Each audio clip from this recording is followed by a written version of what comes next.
میت نے کفن چوری کرنے والے کا ہاتھ پکڑ لیا۔ ایک کفن چور کفن چوری کرنے کے لیے قبرستان میں آ گیا۔ کل ہی ایک شخص کا انتقال ہوا تھا۔ کفن چور نے جنازے کے وقت اس کی قبر دیکھ لی تھی۔ اب یہ کفن چور دوپہر کے وقت اس کی نئی بنی ہوئی قبر پر پہنچ گیا کہ آج میں اس کا کفن چوری کر کے بیچ دوں گا۔ اس نے کفن چوری کرنے کے ارادے سے قبر کو جلدی جلدی کھودنا شروع کر دیا۔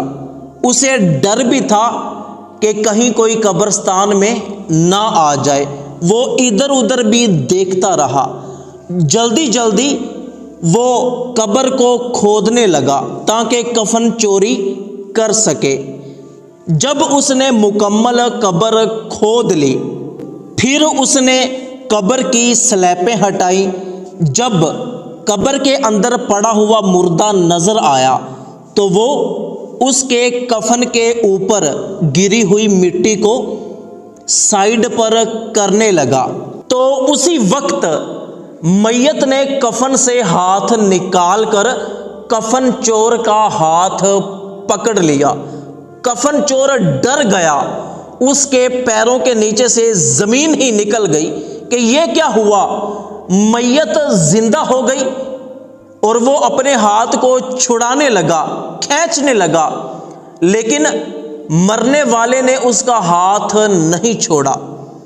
پھر کفن چور نے یہ سنا کہ مرنے والا شخص اس سے یہ کہہ رہا ہے کہ تجھے شرم نہیں آتی، تو جنتی ہو کر ایک جنتی کا کفن چوری کر رہا ہے۔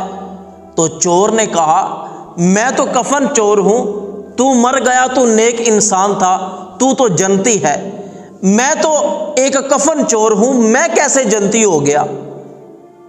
تو میت نے کہا کہ جس بندے نے میرا جنازہ پڑھا تھا اللہ پاک نے سب کو بخش دیا ہے، تو نے بھی میرا جنازہ پڑھا ہے، اس لیے تو بھی جنتی ہو گیا، تو اب دوبارہ زندگی میں یہ کام نہ کرنا۔ تو کفن چور نے کہا کہ میں سچے دل سے توبہ کرتا ہوں، میں اللہ پاک سے معافی مانگتا ہوں کہ آج کے بعد میں کبھی بھی کسی کا کفن چوری نہیں کروں گا، کوئی گناہ نہیں کروں گا۔